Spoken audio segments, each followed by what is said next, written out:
What up, guys? Your boy Tong is back here, and today we're doing another football explain. So yesterday I did the World Cup prediction, so all of you seem to enjoy it. So yeah, we're doing another uh, explaining today. So welcome back. So today we'll be discussing about why Liverpool is very bad this season. Okay, they're literally 15 points behind Manchester. No, not Manchester City. Arsenal, man, Arsenal, Premier League title. Yeah, the in jeopardy of losing out in the Champions League. So today we'll be discussing three facts about why they're struggling this season. Yeah. So yeah, let's get into it. So and if you guys enjoyed this series, please like and subscribe, and also share this video so I can get to 1,000 subscribers. So if no further ado, let's get into it. So first one, style of play. So we're talking about Liverpool here. Style of play is an intense pressing game, alright? They usually press very hard in making teams, into mistakes, all of this. At the same time, they need everybody to run an extra few miles, which is something part of their game. However, this season it's a little bit different, alright? They look more lethargic, which is not a very good thing in the Liverpool team, right? Players like Henderson and James Milner and Thiago are all getting on the edge. If you can see in the Arsenal game, they literally lack the legs to catch up with players like Martinelli, of course. So that's one few reasons. Another reason is like they're starting to show fatigue. Okay, pressing is not an easy tactic in the game these few days. You require to run, use a lot of stamina, a lot of speed. So yeah, maybe the style of play has already caught up to Liverpool's older players like Henderson, Milner, Thiago. Yeah, so they may not be able to cope with this year's generation of youngsters. So yeah, that's nothing another thing. We also can see that Liverpool's pressing game is also starting to deplete a bit. Like it's starting to deprove, like again because of older players. Yeah. So yes, as well as like players like Salah, all these players have to do international duty, all this, which actually takes out even more of their energy, which makes it even worse, sort of worse. So yeah, that's the number one reason why. uh not forgetting changing of formation. Yeah. um 4-3-3 used to be the common formation, but now Klopp has chopped and changed into 4-4-2, 4-4-2 diamond, a 4-4-2, and a 4-2-3-1, and all this actually can actually make it worse for the players. One is because they still have to learn about the new system. Two, they may need to press a bit more, which actually hinders their ability to press. So yeah, that's another thing. And as well as I don't like to admit, but physical limitation. Again, the midfield is very old. They're not physical enough to deal with this new generation of youngsters. So yeah, that's number one reason why Liverpool may be struggling. So this one may be a new this may be a new strategy, a new fact. So first of all, we need to talk about this year's Liverpool first. If you can see Trent Alexander-Arnold, he's very slow to track back. I don't know why.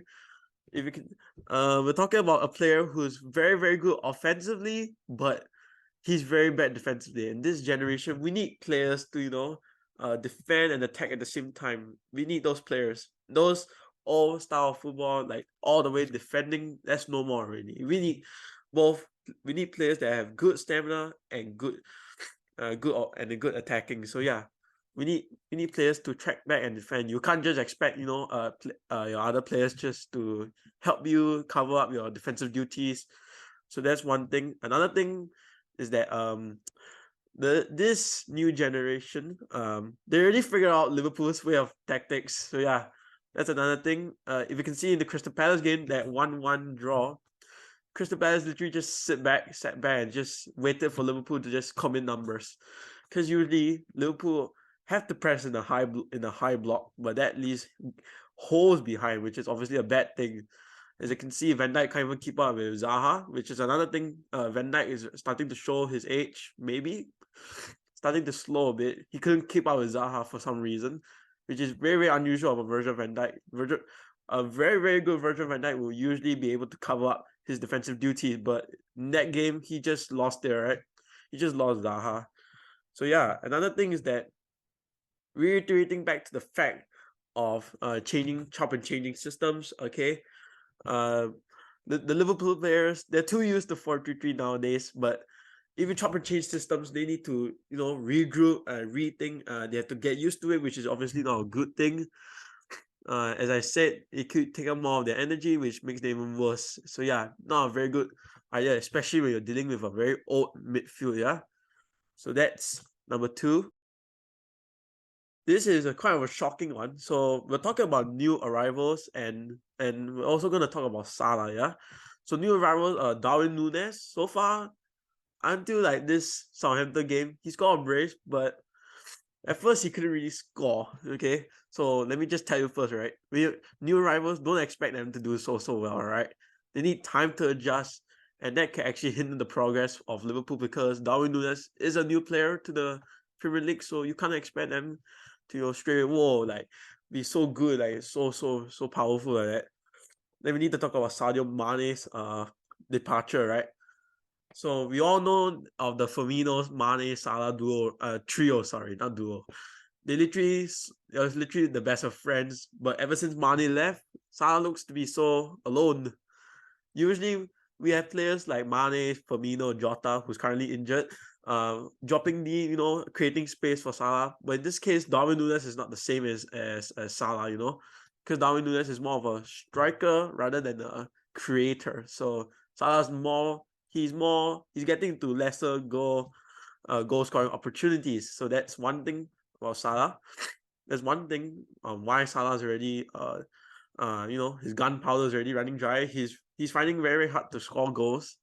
So yeah, Darwin Núñez may be the problem, but a manager like Klopp could come and change, fix the problem. Even though yes, Liverpool did play well against Manchester City when they win 1-0, but that was very, very that kind of play is not that kind of like very, very good football. Okay, they play very pragmatic, very defensive. Okay, so this generation, we don't care about pragmatism, okay, defensive, all this. We care about pressing all this.